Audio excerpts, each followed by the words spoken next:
Imagine landing one of the biggest roles in musical theater history and still struggling to fill seats. That's exactly what's happening to Rachel Zegler right now. Her big comeback. I mean, the original cartoon came out in 1937, and very evidently so. A starring role in the West End revival of Evita at the iconic London Palladium, but instead of triumph, it's turning into another headline for all the wrong reasons. Let's be real, this should have been her redemption arc, a chance to prove herself in front of a live audience. No filters, no editing, just pure talent, but ticket sales are tanking hard. We're talking more than 70% of seats left empty across multiple dates.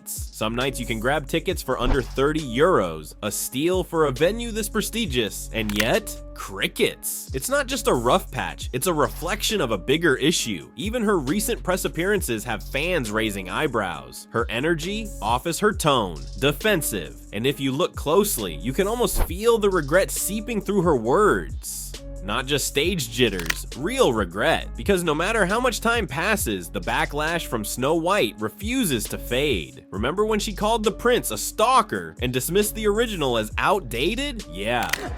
There's a big focus on her love story. With a guy who literally stalks her. Yeah. So we didn't do that this time. That energy stuck, and it's still haunting her. Meanwhile, TikTok is a strange place. There's footage of her at the Met Gala receiving love in the comments, while Gal Gadot, who stayed far from controversy, is getting roasted. I mean, the original cartoon came out in 1937, and very evidently so. But here's the irony. Rachel's got the praise online, yet can't get people to show up in person. I checked it myself. Whole rows available across June, July, and August. Like nobody remembers she's even performing. Or worse, they remember too well. And it's not just about Snow White anymore. It's about Rachel Zegler. People haven't moved on from the way she handled the press, the way she spoke about classic films, and the way she tried to rewrite a beloved story with a smug attitude. Let's talk numbers. Snow White reportedly cost Disney close to $600 million when you factor in production, marketing, and reshoots. It barely broke $200 million at the box office. That's not a disappointment, that's a financial disaster. It was so bad that Disney quietly shelved their live-action Tangled project, which was supposed to be even more modernized. So what does this all mean for Rachel? It means she's not just facing a flop, she's becoming a case study, a cautionary tale. Studios put all their chips on her after just West Side Story, thinking they'd found their next megastar, but the public never bought in. And now, the empty theater seats are speaking louder than any Rotten Tomatoes score ever could. Live theater is different. You can't fake the crowd. If the seats are empty, the silence is real. No fancy premiere, no red carpet distraction, just her on stage, staring out into a half-empty house. And here's where it gets even weirder. They claimed Evita made $4 million in ticket sales before she was even announced. So, where are those ticket holders now? Because those seats are still empty. Fans on Reddit are calling it out, saying that $4 million figure might have been PR spin to drum up hype. And honestly, the math isn't mathing. This isn't an isolated flop, it's a pattern. The industry wants Rachel to be the next big thing so badly they're skipping the part where she has to earn it. Like charisma can just be injected through headlines and talk show appearances. But audiences aren't playing along. This isn't the first time Hollywood tried to manufacture a star. Remember Sam Worthington? Jai Courtney? They were everywhere for a while, until they weren't. Big budgets, big roles, zero connection. Coming out, we were about like 6 months away from release and no footage had been seen.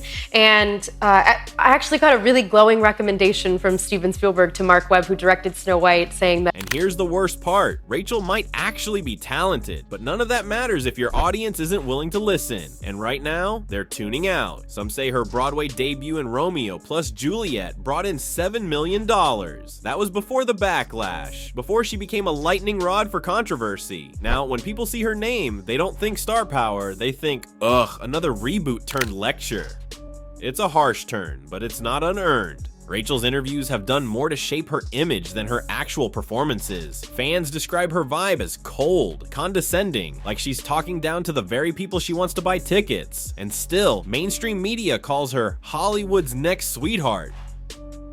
Really? The audience disagrees. Her biggest role since West Side Story was the Hunger Games prequel. And let's be honest, it sold tickets because it was Hunger Games, not because it starred Rachel Zegler. Disney things, it's like the Marvel, Star Wars, Disney live actions. You have no idea what you're reading.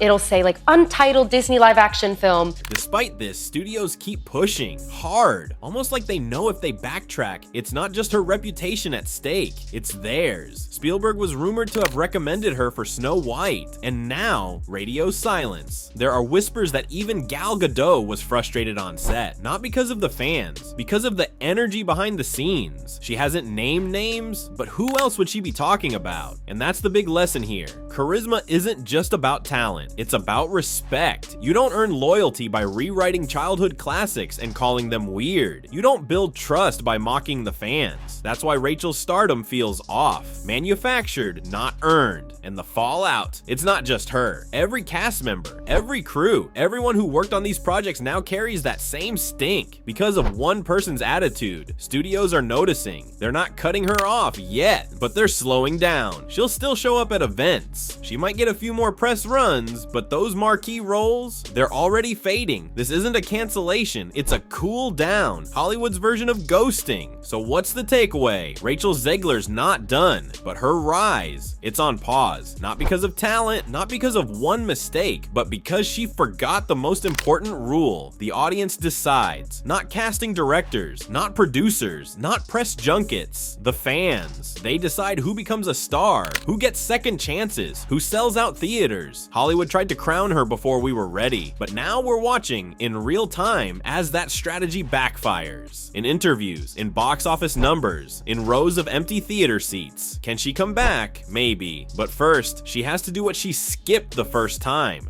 Earn it. Let us know what you think in the comments. Was Rachel set up to fail, or did she ignore the very fans who could have lifted her up? Hit that like button if you want more deep dives like this one, and don't forget to subscribe.